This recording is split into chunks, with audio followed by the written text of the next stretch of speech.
and I hope that all of you have had a very wonderful Earth Week. I had a major chapter of my life close this week, and I wanted to talk about it because that's what I tell other people to do. And I tell people if somebody is talking about losing someone to listen. So I want to tell you about Miss C. Miss C, it was the love of my life for the last 12 years. She was going to be 13 this year. I got her when she was a year old. Anyway, she was totally a God thing, a godsend. And all of you, I've heard from several of you that just recently lost pet as well. We all know that they become a part of your family.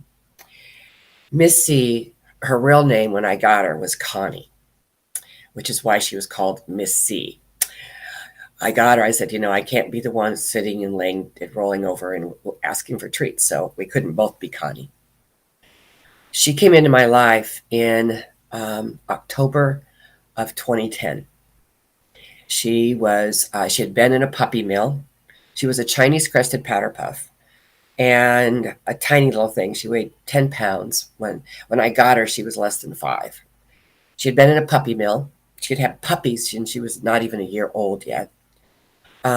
They shut down the puppy mill, and she got sent to a kill shelter in Northern California, where she was attacked by 2 big dogs.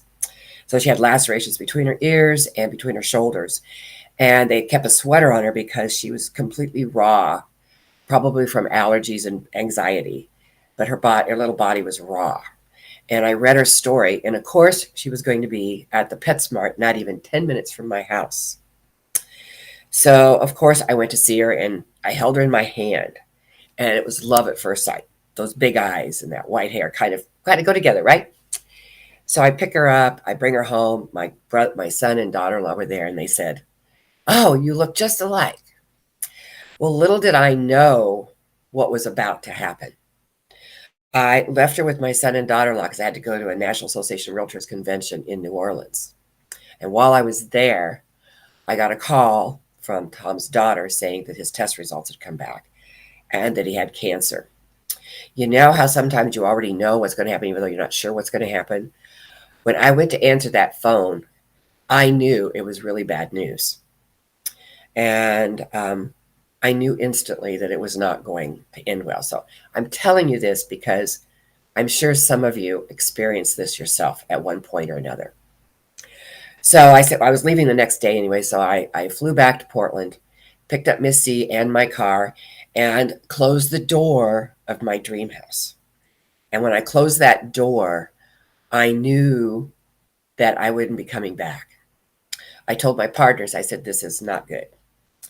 So I get to Vegas, and Tom was sick for about 6 months before he passed away. He passed away on March 24th of 2011.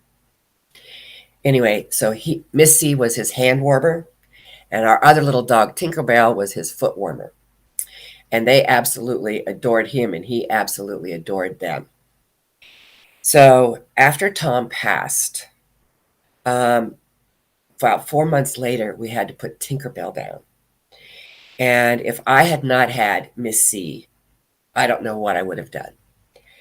So our history and our life together, she was my rock. She would, even when I was ignoring her, I'd be running around and I'd be ignoring her. She would be at my ankle, and she was always there. She never wanted to be in my lap, but she was always there for me. So on Tuesday morning, she was fine. Tuesday morning, we went for a walk. She was hopping around and jumping like she does, like she was a puppy. And by Wednesday night, I had to put her down. And talk about a major crystalline moment. Now, I always tell people that when you have a crystalline moment, no matter how wonderful it is or how horrible it is, there's always a gift or an opportunity. And I've always said that Tom's passing was the greatest gift he ever gave me, because I wouldn't be living the life I have now if that hadn't happened. And I thank him every day. We had just celebrated our 25th wedding anniversary 4 days before he passed. It was only the second time that all his kids and my kids had been together. The first time was our wedding.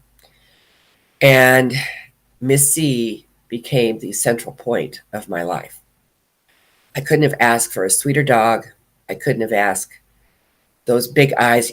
She got whatever she wanted, especially from men.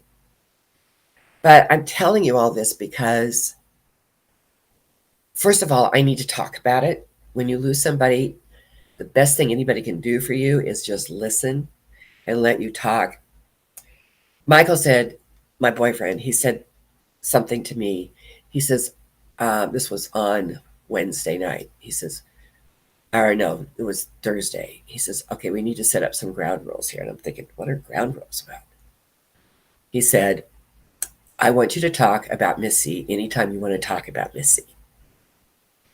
He says, but I'm not going to bring her up. I loved her. I miss her. But I'm not going to talk. I'm not going to bring her up to you unless you bring it up, because I don't want to open up that wound. So if you're around somebody and that's how you feel, and they've had a loss of some kind, whether it's a person or an animal or whatever, let them know that it's okay for them to talk about it. And I had over 100 people respond to me on my post, and if you were one of them, thank you. You have no idea what reading those comments meant to me. So I guess the lesson today is, if you need to talk about something, find somebody that has a good ear and is willing to listen. Whether it's about something like this or something else, if there's something heavy on your heart, find somebody that will listen to you and let it out. That's what I'm doing. That's why I wrote the post. That's why I'm talking on this about it, because I think it's so important that we let our emotions out. Thursday, I had to go to the grocery store and to Costco, and Missy used to always sit in the hallway waiting for me. And I walked through the door after getting back from the store, and she wasn't there. It broke my heart. I'm sorry, I'm just going to try to do this without crying. She was the love of my life. I've got incredible memories. And I want you to do the same. If you've lost someone or something, a job or a house or something like that, and you're feeling that emotion inside of you, let it out. Let it out. Okay. I was really going to try not to cry.